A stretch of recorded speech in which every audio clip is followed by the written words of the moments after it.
સાથે સુત પુરાણી કહે છે કે કોઈ કાળ વિશે દેવઋષિ નારદજીએ ભગવાન શ્રી કૃષ્ણને વૈકુંઠમાં આવો જ પ્રશ્ન કર્યો હતો। ત્યારે ભગવાને તેમને જે જવાબ આપ્યો હતો તે જ તમને કહે છે, તમે સાવધાન થઈને સાંભળો। આ પ્રશ્ન ભગવાનને કરતા પહેલા નારદ ઋષિ એક વખત મનુષ્યલોકમાં બીજા ઉપર કૃપા કરવાના હેતુથી આવ્યા અને મનુષ્યલોકના દરેક માણસો નાના મોટા ઘણા બધા દુઃખો ભોગવી રહ્યા છે। તેમણે જોયું કયો ઉપાય કર્યાથી આ દરેક મનુષ્યના દુઃખ દૂર થાય। તેઓ મનમાં વિચાર લાવી નારદ ઋષિ ફરતા ફરતા વિષ્ણુલોકમાં ગયા। ત્યાં શુક્લાવરના ચતુર્ભુજ હાથમાં શંખ ચક્ર ગદા પદ્મ ધારણ કરેલા નારાયણને જોઈ નારદ ઋષિએ તેમની સ્તુતિ વંદના કરવા માટે આરંભ કરે છે। નારદજી કહે છે કે વાણી અને મનથી પણ અતીત એવા અનંત શક્તિ, તમને હું નમસ્કાર કરું છું। તમો આદિ મધ્ય અને અંત આ ત્રણેય ગુણ વગરના હોવા છતાં ભક્તોની પીડા મટાડવા માટે સગુણ થવા આપ સર્વથી પહેલા છો અને દરેક ભક્તોના દુઃખ દૂર કરો છો। આ પ્રમાણેની નારદજીની સ્તુતિ સાંભળતાની સાથે જ ભગવાન વિષ્ણુ નારદજીને કહે છે કે હે નારદજી, તમે શું પ્રશ્ન રાખીને અહીં આવ્યા છો? તમારા મનમાં જે કંઈ પ્રશ્ન હોય તો તમે એ મને કહો, હું તમને તેનો યોગ્ય જવાબ કહીશ। આ પ્રમાણેનું ભગવાનનું કહેવું સાંભળી નારદજી કહે છે કે હે પ્રભુ, મનુષ્યલોકના દરેક માણસો ઘણા મોટા નાના મોટા ઘણા દુઃખો ભોગવી રહ્યા છે। એ મનુષ્યના જે કોઈ દુઃખ સહેલા ઉપાયથી શાંત થાય તેઓ કોઈ ઈલાજ જાણતા હોય તો કૃપા કરીને મને કહો, તે હું સાંભળવાની ઈચ્છાથી વૈકુંઠમાં આવ્યો છું। આ પ્રમાણેનું નારદજીનું વચન સાંભળતાની સાથે જ ભગવાન કહે છે કે નારદજી, પરોપકારની ઈચ્છા છે। તમે મને ઘણો સરસ પ્રશ્ન પૂછ્યો છે, લોકો પર કૃપા કરવી એવી જ તમારી ઈચ્છા છે। તો તમે કહેલા બધા જ પીડારૂપી મોહમાંથી લોકો મુક્ત થાય તેઓ હું તમને એક ઉપાય કહું છું, તો તમે સાવધાન થઈને સાંભળો કે હે નારદ, ઘણું પુણ્ય આપવાવાળું અને સ્વર્ગમાં પણ દુર્લભ એવું આ વ્રત છે। તે મારી સાથે તમારો સ્નેહભાવ હોવાથી તમને હમણાં જ કહું છું કે હે નારદજી, સત્યનારાયણ ભગવાનનું વ્રત જે કોઈ ઉત્તમ પ્રકારે અને વિધિપૂર્વક કરે છે, માણસ તત્કાળ સુખ પામે છે અને દેહ છૂટ્યા પછી પરલોકમાં મોક્ષ પદને પામે છે। આ પ્રકારનું ભગવાનનું વાક્ય સાંભળતાની સાથે નારદજી ફરીથી ભગવાનને પ્રશ્ન કરે છે કે આ વ્રત કરવાથી શું ફળ મળે, તેની વિધિ કેવી રીતે કરવી, આ વ્રત ક્યારે કરવું અને આ વ્રત કોણે કોણે કરેલું સવિસ્તર હકીકત અમને કહો। ભગવાન કહે છે કે નારદજી, આ સત્યનારાયણ ભગવાનનું વ્રત દુઃખ સુખ વગેરે મટાડનાર, ધનધાન્યને આપવાવાળું છે। આ વ્રત સ્ત્રીઓને સૌભાગ્ય અને સંતતિ અપાવવાવાળું છે, તેમજ પુરુષોને વિજય અપાવવાવાળું છે। આ વ્રત ગમે તે દિવસે પૂર્ણ શ્રદ્ધાથી ઉપવાસી રહી સાયંકાળ વખતે બ્રાહ્મણ તથા પોતાના સગાવાલા ઇષ્ટમિત્રોને બોલાવી સત્યનારાયણ ભગવાનનું પૂજન અર્ચન કરવું। પૂજનમાં ભગવાનને નૈવેદ્યમાં કેળા ઘઉંનો લોટ લઈ સારો શીરો બનાવીને અર્પણ કરવો। પૂજન કરનારને ઘઉંનો લોટ ના મળે તો ચોખાનો લોટ લેવાનો, પણ બધી વસ્તુ સવાયા પ્રમાણમાં લઈ તેનો શીરો બનાવી ભગવાનને અર્પણ કરવી। ત્યાર પછી પોતાની શક્તિ અને સમજણ પ્રમાણે આવેલા દરેક બ્રાહ્મણોને દક્ષિણા આપવી, ભગવાનની પૂજા અર્ચના કરવી અને ભગવાનના નામનું સ્મરણ કરવું। સાથે સાથે ભગવાનની કથા વાર્તા સાંભળવી। તે પછી પોતાના સગાવાલા ઇષ્ટમિત્ર સાથે ભગવાનની સામે ભોજન કરવું અને ભગવાનની આગળ નૃત્ય ગાન કરવા। આવી રીતે નદીના તટ ઉપર અથવા તો પોતાના ઘરે જે આ વ્રત કરે છે તેની મનોકામના સિદ્ધ થાય છે। ઘણું કરીને ઘોર કલયુગમાં અનેક તરહથી પીડિત એવા લોકોને આ સહેલા ઉપાયથી મોટા દુઃખમાંથી મુક્ત થવા માટે ઘણો જ સરળ ઉપાય છે। ઇતિ શ્રી સ્કંદ પુરાણે રેવાખંડે શ્રી સત્યનારાયણ વ્રત કથાયામ પ્રથમોધ્યાય શ્રી સત્યનારાયણ દેવ કી જય, રણછોડરાય કી જય, દ્વારિકાધીશ કી જય। અથ દ્વિતીયોધ્યાય રિમ્મ અથાન્યમ સંપ્રવક્ષ્યામિ કૃતયેન પુરદ્વિજા કાશ્યત કાજે પુરે રમ્યે હાસ્યત વિપ્રોધિ નિર્ધનામ। શુદ્ધ પુરાણી કહે છે કે બીજી એક સત્યનારાયણ ભગવાનનો વાર્તા કહું છું, તો તમે સાંભળો કે પૂર્વે રમણીય એવા કાશી ક્ષેત્રમાં રહેનાર એક બ્રાહ્મણ અત્યંત નિર્ધન હતો। ભૂખ્યા અને તરસે પીડાયેલો તે બ્રાહ્મણ રોજ જ કાશી ક્ષેત્રમાં ફરતો હતો। દુઃખિત બ્રાહ્મણોને બ્રાહ્મણો જેને પ્રિય છે તેવા ભગવાન નારાયણે તેમને જોયા, તેથી ભગવાને પોતાનું રૂપ બદલ્યું અને ઘરડા બ્રાહ્મણનું સ્વરૂપ ધારણ કરી દરિદ્ર બ્રાહ્મણ પાસે આવી અને પૂછે છે કે હે બ્રાહ્મણ દેવતા, તમે આ પૃથ્વી પર અત્યંત દુઃખિત શા માટે ફરો છો? હું તમારું દુઃખ સાંભળવાની ઈચ્છા રાખું છું, માટે તમે મને કહો। આ પ્રમાણેનું વચન સાંભળતાની સાથે દરિદ્ર બ્રાહ્મણ કહે છે કે હું ભિક્ષા માગવા માટે આ પૃથ્વી પર ફરું છું, માટે મારું દુઃખ દૂર થાય એવો કોઈ ઉપાય જાણતા હોય તો કૃપા કરીને મને કહો। આ પ્રમાણેનું દરિદ્ર બ્રાહ્મણનું વચન સાંભળતાની સાથે ઘરડા બ્રાહ્મણના સ્વરૂપે આવેલા ભગવાન સત્યનારાયણ કહે છે કે તું સત્યનારાયણ નામના વિષ્ણુદેવ કે જે ઈચ્છેલું ફળ કળિયુગના વિશે પૂજન કર્યાથી આપનાર એવા પ્રત્યક્ષ છે, તું એ ભગવાનનું વ્રત પૂજન સારી રીતે કર કે જેથી મનુષ્ય સર્વ સુખ પામે છે। આ પ્રકારનું વાક્ય સાંભળતાની સાથે જ બધી વ્રતના વિધાન સમજાવ્યા અને ભગવાન જે વૃદ્ધપણે ભગવાન આવ્યા હતા તે અંતર ધ્યાન થયા. બીજે દિવસે સૂર્યોદય થયો. દરિદ્ર બ્રાહ્મણે મનમાં સંકલ્પ કર્યો કે આજે ભિક્ષા માગવા માટે જઈશ, જે પણ દ્રવ્ય મળશે એ દ્રવ્ય બીજા કારણે નહીં ખર્ચું, તે જ દ્રવ્યથી ભગવાનની પૂજા કરીશ. મનમાં સરસ મજાનો શુભ સંકલ્પ કરીને ચાલતો થયો. રોજના કરતાં ઘણું બધું દ્રવ્ય મળ્યું. દ્રવ્ય મળતાની સાથે તે જ દિવસે પોતાના સગાવાલા ઇષ્ટમિત્રને બોલાવી ભગવાનની ગુણગાન કર્યા. ભગવાન સત્યનારાયણની પૂજા અર્ચના કરી. ભગવાનની પૂજા અર્ચના કર્યા પછી થોડાક જ સમયમાં બ્રાહ્મણ દુઃખ થકી મુક્ત થઈ અગણિત સંપત્તિનો માલિક બન્યો. સત્યદેવના વ્રત તથા પૂજનનો આ કલિયુગના વિશે અનુભવ થયો તથા થશે. ભગવાનના વ્રતમાં એટલું ઐશ્વર્ય આપવાવાળું સામર્થ્ય છે. તે પછી આ બ્રાહ્મણ આવનારી દરેક મહિનાની પૂર્ણિમાના દિવસે ભગવાનનું વ્રત પૂજન કરવા લાગ્યો. તેના થકી બ્રાહ્મણ આ સર્વ પાપોમાંથી મુક્ત થઈ અત્યંત દુર્લભ મોક્ષ પદને પામે છે. જે દર વખતે પૃથ્વી ઉપર ભગવાનનું પૂજન કરે છે તે મનુષ્ય તત્કાળ સુખ પામે છે અને દેહ છૂટ્યા પછી પરલોકમાં મોક્ષ પદને પામે છે. હે સૌનકાદી ઋષિઓ, સત્યનારાયણનો મેં તમને નારદ ઋષિએ કહેલા શૈલા ઉપાધિ વાસના પૂરી કરવાવાળું તમને વ્રત કહ્યું, તે સિવાય તમે શું સાંભળવાની ઈચ્છા રાખો છો? આ પ્રમાણેનું સુત પુરાણીનું ભાષણ સાંભળતાની સાથે જ સૌનકાદી ઋષિઓ કહે છે કે મુનીશ્વર, બ્રાહ્મણના મુખમાંથી આ ચરિત્ર પૃથ્વી ઉપર તે પછી કોણે કર્યું તે અમને કહો, તે અમે સાંભળવાની ઈચ્છા રાખીએ છીએ. આ પ્રમાણેનું વચન સાંભળતાની સાથે જ સુત પુરાણી કહે છે કે આ વ્રત પૃથ્વી ઉપર તે પછી કોણે કર્યું તે હું તમને કહું છું, તમે સાંભળો. પ્રથમ પેલો બ્રાહ્મણ એક દિવસ પોતાની નીતિ પ્રમાણે, પોતાના સગવડ પ્રમાણે સત્યનારાયણનું વ્રત પૂજન કરતો હતો. એવામાં એક કઠિયાળો લાકડા વેચવા માટે તે ઠેકાણે આવ્યો. લાકડાનો ભારો દરવાજાની બહાર મૂકી જ્યાં વ્રત પૂજન થતું હતું ત્યાં ગયો. તરસ્યો હતો તો પણ તેને બ્રાહ્મણે કરેલું પૂજન જોયું અને બ્રાહ્મણને ઘણા જ આદરભાવથી નમસ્કાર કરીને કહે છે કે ભૂદેવ, તમે આ શાનું વ્રત કરો છો અને આવું કરવાથી શું ફળ મળે? આ પ્રમાણેનું આજ્ઞા કરી અને કૃપા કરીને મને વ્રતનો મહિમા જણાવો. આ પ્રમાણે કહી બ્રાહ્મણ કહે છે કે સત્યનારાયણ દેવનું હું આ વ્રત કરું છું અને મેં આ વ્રત કર્યું તે જ દિવસથી ભગવાનની કૃપાએ કરી મને ધનધાન્ય આદિ સંપત્તિ પ્રાપ્ત થયેલી છે. આ પ્રમાણેનું બ્રાહ્મણના મુખમાંથી ચરિત્ર બ્રાહ્મણ પછી કઠિયાળાએ સાંભળ્યું અને બીજે દિવસે બ્રાહ્મણે આપેલો પ્રસાદ ખાધો અને પોતાના નગર તરફ નીકળ્યો. બીજે દિવસે લાકડા વેચવા જતી વખતે મનમાં સંકલ્પ કર્યો કે શહેરમાંથી લાકડાની કિંમત જે મળશે એ બીજા કારણે નહીં ખર્ચું, તે જ લાકડાના કિંમતથી ભગવાન સત્યનારાયણનું પૂજન કરીશ. મનમાં સારો સંકલ્પ કરી અને ચાલતો થયો. તે દિવસે ભગવાને પણ તેના ઉપર કૃપા કરી. તેના માથા ઉપર જે પણ લાકડા હતા એ સુખડ ચંદનના લાકડા બની ગયા. તે એક સુંદર નગરમાં જ્યાં શેઠ સાહુકાર લોકો રહેતા હતા એવા મહોલ્લામાં આવી પહોંચ્યો. ત્યાં એક શેઠે એની જે કિંમત હતી તેથી બમણી કિંમત આપી અને લાકડાનો ભારો ખરીદી લીધો. લાકડાવાળાને બમણી કિંમત મળતાની સાથે ઘણો આનંદ પામ્યો. પૂજાની દરેક સામગ્રી લઈ ઘરે આવ્યો. બ્રાહ્મણ તથા પોતાના સગાવાલા ઇષ્ટમિત્રને બોલાવી સત્યનારાયણ ભગવાનની પૂજન અર્ચન કર્યું. શુદ્ધ પુરાણી કહે છે કે પેલો લાકડાના ભરાવાળો ભીલ સત્યનારાયણ ભગવાનનું વ્રત પૂજન કર્યું હોવાથી ધનવાન તથા પુત્રવાન થઈ આ લોકમાં સર્વ સુખ ભોગવી અંતે સત્યલોક એટલે કે વૈકુંઠમાં ગયો. ઇતિ શ્રી સ્કંદ પુરાણે રેવાખંડે શ્રી સત્યનારાયણ વ્રત કથાયામ દ્વિતીયોધ્યાયઃ શ્રી સત્યનારાયણ દેવ કી જય, રણછોડરાય કી જય, દ્વારિકાધીશ કી જય, શ્રી રામચંદ્ર ભગવાન કી જય. અથ તૃતીયોધ્યાયઃ પુનર્નગરે પ્રવક્ષ્યામિ શૃણ્વદ્વં મુનિસત્તમઃ પુરાચુલકામુખો નામ નૃપસ્વાન મહીપતિઃ. સુત પુરાણી કહે છે કે બીજી પણ એક કથા કહું છું સત્યનારાયણની કે પૂર્વે ઉલ્કામુખ નામનો રાજા હતો. પ્રજાનું પાલન કરવા માટે તત્પર રહેતો હતો. આ રાજા જીતેન્દ્રિય, સત્યવાદી અને દરેક દિવસે મંદિરમાં દર્શને જઈ બ્રાહ્મણોને ઘણું બધું દ્રવ્ય આપી અને સંતોષ પમાડતો હતો. આ રાજાની પત્ની ઘણી સારા સ્વભાવવાળી કમલમુખ સુંદર સતી હતી. તે પોતાના પતિ સાથે ભદ્રશિલા નદીના તીરે સત્યનારાયણ ભગવાનનું વ્રત પૂજન કરતી હતી. એવામાં આ નદીના કાંઠે સાધુ નામનો એક વાણિયો ઘણો ધનવાન અને મોતી, જવાહર વગેરે લઈ અને નીકળેલો.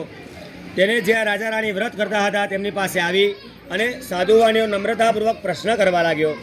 સાધુ વાણિયો પૂછે છે કે હે રાજન, તમે આ ઘણી જ ભક્તિથી એક ચિત્તે આ વખતે શું કરો છો તો તમે મને કહો, તે હું સાંભળવાની ઈચ્છા રાખું છું. આ પ્રમાણેનું સાધુ વેપારીનું વચન સાંભળતાની સાથે જ રાજા ઉલ્કામુખ કહે છે કે સાધુ વેપારી મહાવિષ્ણુ સત્યદેવ કે જેના મહિમાનો કોઈ પાર ના આવે તેવા તેજસ્વી છે. તેમનું પુત્ર ધન સંપત્તિ મળે એ હેતુથી મારા સગાવાલા ઇષ્ટમિત્ર સાથે હું આ પૂજન કરું છું. આવું રાજાનું વચન સાંભળતાની સાથે જ સાધુ વાણીઓ કહે છે કે આ વ્રતનો મહિમા તમે મને કહો. હું નિશ્ચયથી તમારા કહ્યા પ્રમાણે આ વ્રત કરીશ, કારણ કે મારી પાસે ધન તો ઘણું બધું છે, પણ ધનને વાપરનાર કોઈ સંતાન નથી, અને જો આ વ્રત કરવાથી સંતાન થશે તો હું ચોક્કસપણે આ વ્રત કરીશ. આમ કહી રાજા પાસેથી વ્રતનો મહિમા જાણ્યો, પ્રસાદ લીધો અને હરખાતો પોતાના નગર તરફ નીકળ્યો. અને પોતાની સાધુ વાન્યાએ તેની પત્નીને સમજણ આપી, પ્રસાદ ખાધો અને બંને જણાએ સંકલ્પ કર્યો કે જ્યારે આપણે ત્યાં સંતાન થશે ત્યારે આપણે આ સત્યનારાયણ ભગવાનનું વ્રત પૂજન કરીશું. આ પ્રમાણે લીલાવતી નામની સાધુવાણીની સ્ત્રીને સમજણ આપી. તે પછી આ સાધુવાણીની સ્ત્રી લીલાવતી એક દિવસ પોતાના ધર્મ પ્રમાણે ચાલનારી, ભગવાનના પ્રસાદે કરી ગર્ભવતી થઈ. તેના 10મે મહિને રત્ન જેવી એક કન્યાનો જન્મ થયો. જે પ્રમાણે શુદ્ધ પખવાડિયામાં ચંદ્રમા દિવસે દિવસે મોટો થતો જાય તેમ દીકરી પણ મોટી થવા લાગી. તેનું નામ કલાવતી પાડવામાં આવ્યું. તે પછી સાધુ વેપારી તેની સ્ત્રીને કલાવતી નામ એવું પાડવામાં આવ્યું. તે પછી સાધુવાણીની સ્ત્રી લીલાવતી તેના પતિને કહે છે કે હે પ્રિય સ્વામી, તમે માનેલું સત્યનારાયણ ભગવાનનું વ્રત કયા કારણોથી કરતા નથી? આ પ્રમાણેનું તેની પત્નીનું મધુર ભાષણ સાંભળી સાધુવાણીઓ કહે છે કે આપણે આ સત્યનારાયણ ભગવાનનું વ્રત દીકરીના લગ્ન સમયે કરીશું. આ પ્રમાણે સાધુવાણીઓ તેની સ્ત્રીને સમજણ આપી અને બીજા નગર માટે વેપારે પરદેશ ગયો. અહીંયા કલાવતી બાપના ઘરે દિવસે દિવસે મોટી થવા લાગી. તે પછી લગ્ન કરવાને યોગ્ય થયેલી કન્યાને પોતાની બહેનપણીઓ સાથે પોતાના નગરમાં એક દિવસ ધર્મશીલ સાધુવાણીએ જોઈ અને મુનિમને આજ્ઞા કરી કે જાઓ, આપણી કલાવતી દીકરી માટે એક યોગ્ય અને ઉત્તમ મૂર્તિઓ શોધી લાવો. આવી આજ્ઞા થતાં જ મુનિમ તરત જ કાંચન નામના નગરમાં આવી પહોંચ્યા. ત્યાંથી એક સુંદર ગુણવાન વાણિયાના પુત્રને લઈ મુનિમ પોતાના નગરમાં પાછા આવ્યા. ત્યારે એ સુંદર અને ગુણવાન વાણિયાના પુત્રને જોઈ સાધુ વાણિયાએ હર્ષથી વિધિ વિધાનથી ગુણવાન વાણિયાના પુત્ર સાથે કલાવતી કન્યાનું લગ્ન કરાવી લીધું. પરંતુ આ સાધુ વાણીઓ દીકરીના લગ્ન સમયે પણ સત્યનારાયણ ભગવાનનું વ્રત કરવાનું ભૂલી ગયો. તેના કારણે ભગવાન તેના ઉપર કોપાયમાન થયા. આ વાતને ઘણા બધા દિવસો વીતી ગયા તે જોઈ પોતાનું કર્તવ્ય કરવાને ચતુર એવો વાણિયો તેના જમાઈને સાથે લઈ ચંદ્રકેતુ રાજાના શોભાયમાન શહેરમાં ભારે વેપાર કરવા લાગ્યા. એવામાં શ્રી કરુણાસાગર સત્યનારાયણ પ્રભુ સાધુ વાણિયાને જુઠ્ઠો બોલનારો જાણી તેને દુઃખ બંધન તિરસ્કાર પ્રાપ્ત થાય તેવો શ્રાપ આપ્યો. સાધુ વાણિયો અને તેનો જમાઈ જે ગામમાં રહેતા હતા તે જ ગામના રાજાનો ખજાનો ચોરી લાવી ચોર લોકો સાધુ વાણિયાના રહેવાના ઘરમાં સંતાઈ રહ્યા. ચોરને પકડવા માટે રાજાના સિપાહીઓ દોડી આવે છે તે જોઈ ચોર જ્યાં સસરો અને જમાઈ સૂતા હતા ત્યાં બધું ધન નાખીને ત્યાંથી છાનામાના જતા રહ્યા.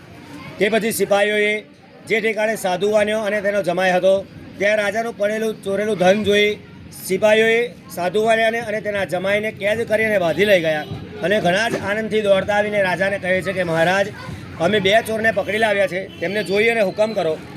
બીજી તરફ રાજાએ ચોરને જોવાનો વિચાર પણ ન કર્યો અને કેદ કરવાની શિક્ષા આપી. તે સાથે સાધુ વાણિયાનું ધન પણ લૂંટી લીધું. સાધુ વાણિયાના ઘરમાં મૂકેલું ધન પણ ચોર લોકો લઈ ગયા. સાધુ વાણિયાની સ્ત્રી લીલાવતી અને તેની દીકરી કલાવતી પણ રોજ ઘેર ઘેર ભીખ માગી ખાતી. એક દિવસ આ દીકરીને ઘણી જ ભૂખ લાગી હોવાથી આકુડ વ્યાકુળ થઈ એક બ્રાહ્મણના ઘરે ગઈ, જ્યાં પહેલેથી જ સત્યનારાયણ ભગવાનની પૂજા થતી હતી. તે પૂજન જોતાની સાથે ઘણો આનંદ પામી અને રોજના કરતાં ઘણી રાતે મોડી ઘરે આવી. ઘરમાં આવતાની સાથે જ લીલાવતી તેની કલાવતી નામની કન્યાને પૂછે છે કે દીકરી, તું આજે આટલી રાત સુધી ક્યાં હતી અને તારા મનમાં શું છે? કલાવતી કન્યા તેની માને કહે છે કે માં, બ્રાહ્મણના ઘરે મનમાં ધારેલું કામ પાર પડે એવું વ્રત પૂજન થતું હતું, ત્યાં હું ગઈ હતી. આવું દીકરીનું ભાષણ સાંભળતાની સાથે જ સાધુ વાણિયાની સ્ત્રી લીલાવતી તરત જ સત્યનારાયણ ભગવાનનું વ્રત કરવા તૈયાર થઈ ગઈ અને એની દીકરીને કહેવા લાગી કે દીકરી, તારા જન્મથી પહેલાં તારા પિતાજીએ પણ સત્યનારાયણ ભગવાનનું વ્રત માન્યું હતું, તે આજ દિવસ સુધી કર્યું નથી, જેના કારણે આપણા ઉપર આટલા બધા દુઃખો આવી પડ્યા હશે. માટે હવે આપણી પાસે જેટલું છે તેનાથી યથાશક્તિ આપણે ભગવાનનું પૂજન અર્ચન કરીએ. આવો મનમાં સરસ મજાનો સંકલ્પ કરી અને સત્યનારાયણ ભગવાનનું વ્રત કરવા તૈયાર થઈ. તેના પૂજન થકી ભગવાન સત્યનારાયણ પ્રભુ સંતોષ પામ્યા અને માયારૂપી ભગવાન સત્યદેવ ચંદ્રકેતુ નામના રત્નપુરના રાજા કે જેને લીલાવતીના સ્વામી અને જમાઈને બંદીખાનામાં કેદ કર્યા હતા, એ રાજાને સ્વપ્નમાં જઈ અને આજ્ઞા કરી કે રાજન, તું નિરપરાધી 2 વાણિયાઓને સવારે જ બંદીખાનેથી છોડી મૂક. તેમનું જે પણ કંઈ ધનહરણ કર્યું છે તે તેમને સઘળું ધન તેમનું પાછું કર, તેમનો આદર સત્કાર કર, નહીં તો તારા ધનધાન્ય રાજપાટ સ્ત્રી પુત્ર સહિત તારા કુળનો નાશ થશે. આ પ્રમાણે રાજાને સ્વપ્નમાં જણાવી ભગવાન અંતર ધ્યાન થયા. રાજાએ પ્રાતઃકાળમાં સભામાં સિંહાસન ઉપર બેસી સર્વ સભાને સ્વપ્નની હકીકત કરી અને સિપાહીઓને આજ્ઞા કરી કે જાઓ, બંને વાણિયાઓને બંદીખાનેથી મુક્ત કરી મારી સભામાં લાવો. ત્યાં એ બંને મુક્ત થયેલા સાધુ વાણિયાના દીકરાઓને જોઈ રાજા કહેવા લાગ્યા કે આ બે વાણિયાના દીકરાઓએ આજ સુધી કર્મના અંતરાય કરી ઘણા મોટા દુઃખો ભોગવ્યા છે. હવે પછી તેમને કાંઈ પણ ભય નથી. આવી આજ્ઞા થતાં જ પગની પેઢીઓ તોડી નખાવી, વસ્ત્ર અલંકાર પહેરાવ્યા, સુંદર વાતોચીતો કરી. રાજાએ પ્રથમ જેટલું ધન હરણ કર્યું હતું તેથી બમણું ધન આપીને રાજા કહેવા લાગ્યા કે સજ્જનો, તમે તમારા ઘરે જાઓ. આ પ્રમાણેનો રાજાનો હુકમ થતાં તરત જ સાધુ વાણિયો અને તેનો જમાઈ રાજાને વંદન કરીને કહે છે કે મહારાજ, અમે તમારા આશીર્વાદથી અમારા ઘરે જઈશું. ઇતિ શ્રી સ્કંદ પુરાણે અનિવાખંડે શ્રી સત્યનારાયણ કથાયામ તૃતીયો અધ્યાય. શ્રી સત્યનારાયણ દેવ કી જય, રણછોડરાય કી જય, દ્વારિકાધીશ કી જય. અધ ચતુર્થો અધ્યાય. યાત્રાંતો કૃતવાન સાધુ મંગલાચાર પૂર્વિકામ બ્રાહ્મણેભ્યો ધનમ દત્વા તદા તુ નગરમ્યયો. સુદ પુરાણી કહે છે કે બીજી એક ભગવાનની વાર્તા કહું છું કે બીજી તરફ રાજા સાધુવાણીએ મંગલયુક્ત યાત્રા કરવાની તૈયારી કરી. રાજા પાસેથી મળેલા ધનમાંથી થોડુંક ધન બ્રાહ્મણોને વેચી આપી પોતાના નગર તરફ નીકળે છે. ઘણેક દૂર સાધુવાણિયાનું નાવ દરિયામાં એક ઠેકાણે લંગર કરેલું જોઈ સત્યનારાયણ ભગવાનને ફરીથી સાધુવાણિયાની પરીક્ષા કરવાની ઈચ્છા થઈ. પરબ્રહ્મ ભગવાન સત્યનારાયણ પ્રભુ સંન્યાસી બાવાનું રૂપ ધારણ કરી અને જે ઠેકાણે સાધુવાણિયાનું વહાણ લંગર કરેલું હતું ત્યાં આવી અને બંને જણાને પૂછે છે કે તમારા વહાણમાં શું છે. બંદીખાનેથી છૂટેલા મતથી જગેલા બંને વાણિયાના દીકરાઓએ સંન્યાસીની મસ્કરી કરી અને કહેવા લાગ્યા કે સંન્યાસી, તમે અમારા રૂપિયા લઈ જવા ઈચ્છો છો કે શું? આ પ્રમાણેની મસ્કરી કરી અને કહેવા લાગ્યા કે અમારા વહાણમાં વેલા, પાંદડા વગેરે ભરેલા છે. આ પ્રમાણેનું કઠોળ વચન સાંભળતાની સાથે જ સંન્યાસી સ્વરૂપે આવેલા સત્યનારાયણ ભગવાને કહે છે કે તમારું વચન સત્ય થાય. આમ કહી સંન્યાસી સાધુવાણિયાથી આગે જઈ દરિયા કિનારે ઊભા રહ્યા. સંન્યાસી બાવો ગયો. આવું જોઈ સાધુવાણીઓ તેનું નિત્ય કર્મ કરી અને જુએ છે તો વહાણ પાણી ઉપર તરવા લાગ્યું અને વહાણમાં જુએ છે તો વેલાને પાંદડા જોયા. એ જોતાની સાથે જ શોકથી ભોયો પર પડ્યો. ઘણી જ વાર શુદ્ધિમાં આવ્યો અને ચિંતા કરવા લાગ્યો.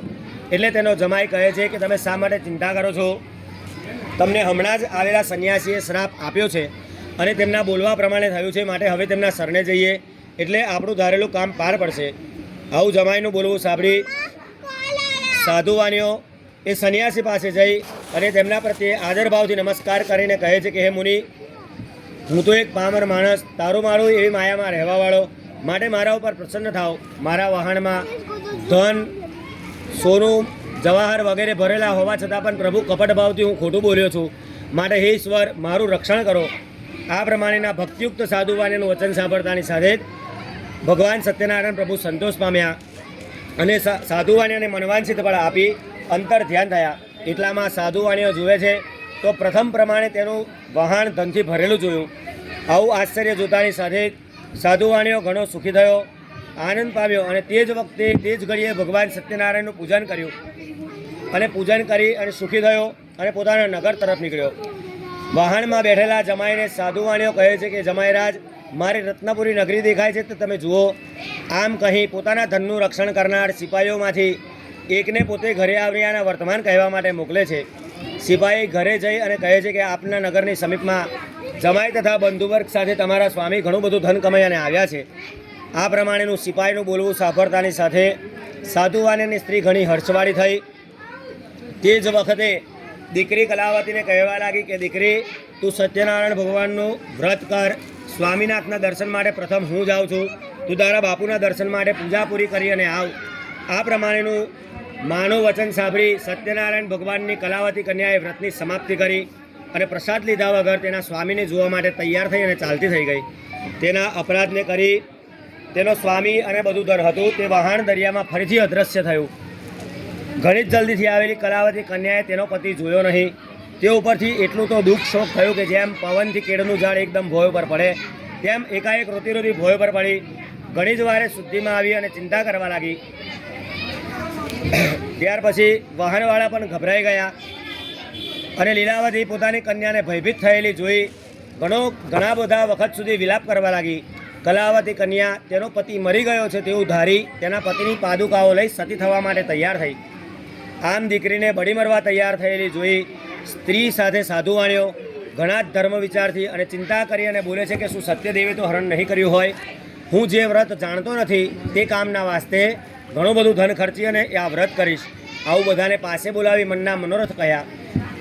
ત્યારે દીનજનોને પાળનાર એવા ઠાકોરજી આકાશમાંથી ગંભીર વાણીથી કહેવા લાગ્યા કે સાધુ વાણિયા, તારી દીકરી મારું પૂજન કર્યા પછી પ્રસાદ લીધા વગર તેના પતિને જોવા માટે આવી છે. તેના કારણોથી તેનો સ્વામી સમુદ્રમાં અદૃશ્ય થયો છે. જો એ ઘરે જઈ પ્રસાદ ખાઈ અને આવશે તો એ તારી કન્યા તેના પતિને જોશે, એમાં લગારે પડતું સંદેહ માનીશ નહીં. આકાશવાણીના વાક્ય સાંભળતાની સાથે કલાવતી જલ્દીથી ઘરે જઈ ભગવાનની આગળ દંડવત નમસ્કાર કર્યા. ભગવાનની પાસેથી માફી માગી પ્રસાદ ખાઈ અને પાછી આવી. તેનો પતિ તેને નજરે પડે છે. તે પછી કલાવતી કન્યા તેના બાપને કહે છે કે પિતાજી, જલ્દીથી ઘરે પધારો. આવું દીકરીનું મધુરું ભાષણ સાંભળી સાધુવાણીઓ ઘણો આનંદ પામ્યો. વિધિ વિધાનથી પોતે ઘરે આવ્યો અને સત્યનારાયણ ભગવાનનું વ્રત પૂજન કર્યું. ત્યારબાદ આવનારી દરેક મહિનાની પૂર્ણિમાના દિવસે સાધુવાણીઓ સત્યનારાયણ ભગવાનનું વ્રત કરવા લાગ્યો. તેના પુણ્યએ કરી સાધુવાણીઓ આ લોકમાં સર્વસુખ ભોગવી અંતે સત્યલોક એટલે કે વૈકુંઠમાં ગયો. વિધિ શ્રી સ્કંદ પુરાણે રેવાખંડે શ્રી સત્યનારાયણ કથાયામ ચતુર્થો અધ્યાય. શ્રી સત્યનારાયણ દેવ કી જય, રણછોડરાય કી જય, દ્વારિકાધીશ કી જય. અથ પંચમોધ્યાય. હરિમ્બ અધાન્યમ સંપ્રવક્ષ્યામિ કૃતયેન પુરદ્વિજ આસિત તુંગધ્વજો રાજા પ્રજાપાલન તત્પર. શુદ્ધ પુરાણે કહે છે કે બીજો એક ઇતિહાસ કહું છું ભગવાનનો, કે પૂર્વે તુંગધ્વજ નામનો રાજા હતો. પ્રજાનું પાલન કરવા માટે તત્પર રહેતો હતો. રાજાએ એક દિવસ ભગવાન સત્યનારાયણનો પ્રસાદ છાડ્યો. તેના થકી રાજા ઘણો દુઃખી થયો. રાજા એક દિવસ હરણનો શિકાર કરવા માટે વનમાં જઈ અને ઘણા બધા પશુઓને મારી નાખી એક વડના ઝાડ નજીક આવ્યો. ત્યાં સત્યનારાયણ ભગવાનનું પૂજન થતું હતું તે તેને જોયું. આ પૂજન ગોપગણ એટલે કે ગોવાળિયાઓ પોતાના ભાઈબંધો સાથે ભક્તિથી કરતા હતા. તે જોઈને પણ રાજા અભિમાનવશ થઈ તેમની પાસે ગયો નહીં. દૂરથી નમસ્કાર પણ કર્યા નહીં. તો પણ ગોવાળિયાઓએ પ્રસાદ રાજાની પ્રસાદ પાસે મૂક્યો. રાજાએ અભિમાનમાં આવી પ્રસાદ ન લેતા ત્યાં જ રહેવા દીધો. તેના કારણે રાજાના 100 પુત્ર મરી ગયા. ધનધાન્ય આદિ જે કંઈ હતું તે બધું જતું રહ્યું. ત્યારે રાજાને મનમાં વિચાર થયો કે મારું સર્વસ્વ સત્યદેવે હરણ કર્યું હશે, માટે હવે જ્યાં સત્યનારાયણ ભગવાનની પૂજા થતી હશે ત્યાં હું જઈશ. આવો મનમાં વિચાર લાવી રાજા એ પાછા વનમાં ગોવાળિયાઓ પાસે આવ્યા અને ભક્તિ અને શ્રદ્ધાથી ગોવાળિયાઓની સાથે બેસી અને ભગવાન સત્યનારાયણના ગુણગાન કર્યા. તે ભગવાનના પ્રસાદ પણ ગોવાળિયાઓના ગંદા મેલા હાથથી પ્રસાદ લીધો અને અભિમાન ત્યાગી અને પ્રસાદ આરોગ્યો. ત્યારે ભગવાન તેના ઉપર પાછા આશીર્વાદ વરસાવ્યા. એ રાજા ધનવાન તથા પુત્રવાન થઈ આ લોકમાં સર્વસુખ ભોગવી અંતે સત્યલોક એટલે કે વૈકુંઠમાં ગયા. ઘોર કલિયુગમાં સત્યનારાયણ ભગવાનની પૂજા ઘણી ફળ આપનારી છે. કેટલાક તેમને કાળ કહે છે, કેટલાક સત્ય ઈશ્વર કહે છે, પણ કલિયુગમાં સત્યનારાયણ સ્વરૂપે સદા રહેશે. હે મુનિઓ, જેમણે જેમણે આ કથાના ભગવાનની પૂજા કરી હતી તેમના પુનર્જન્મ બીજા જન્મ કયા કયા થયા તે હું તમને કહું છું. તમે સાંભળો કે પહેલા અધ્યાયમાં મહાબુદ્ધિશાળી સતાનંદ નામનો બ્રાહ્મણ સત્યનારાયણ ભગવાનનું વ્રત પૂજન કર્યું હોવાથી બીજા જન્મમાં સુદામા નામનો બ્રાહ્મણ થયો. તે જન્મમાં કૃષ્ણ જેવા મિત્રની પ્રાપ્તિ કરી ભગવાન કૃષ્ણનું ધ્યાન ધરી અંતે મોક્ષ પદને પામ્યો. લાકડાના ભારાવાળો ભીલ સત્યનારાયણ ભગવાનનું વ્રત પૂજન કર્યું હોવાથી બીજા જન્મમાં ગૃહ નામનો રાજા થયો. તે જન્મમાં રામ ભગવાનની સેવા કરી અને મોક્ષ પદને પામ્યો. ઉલ્કામુખ નામનો રાજા સત્યનારાયણ ભગવાનનું વ્રત પૂજન કર્યું હોવાથી બીજા જન્મમાં દશરથ નામનો રાજા થયો. તે જન્મમાં રામ જેવા પુત્રની પ્રાપ્તિ કરી રંગનાથ ભગવાનની સેવા કરી અને મોક્ષ પદને પામ્યો. ચોથા અધ્યાયમાં ધર્મનિષ્ઠ અને સત્યનિષ્ઠીય સાધુ નામનો વાણિયો સત્યનારાયણ ભગવાનનું વ્રત પૂજન કર્યું હોવાથી બીજા જન્મમાં મયુરધ્વજ નામનો રાજા થયો. તે જન્મમાં ભગવાને તેનું અડધું શરીર માગ્યું. અડધું શરીર કરવત વડે વહેરાવી ભગવાનને અર્પણ કરી અને મોક્ષ પદને પામે છે. છેલ્લા અધ્યાયમાં તુંગધ્વજ રાજા ભગવાનની પૂજન અર્ચન કર્યું હોવાથી બીજા જન્મમાં સ્વયંભૂ મનુ થાય છે. તેની પોતાની પ્રજાને ભગવાનના ગુણગાન કરાવી અને મોક્ષ પદને પામે છે. ઇતિ શ્રી સ્કંદ પુરાણે રેવાખંડે શ્રી સત્યનારાયણ કથાયામ પંચમોધ્યાય. શ્રી સત્યનારાયણ દેવ કી જય, રણછોડરાય કી જય, દ્વારિકાધીશ કી જય, શ્રી રામચંદ્ર ભગવાન કી જય. લાવો ઠાકોરજી હેલો.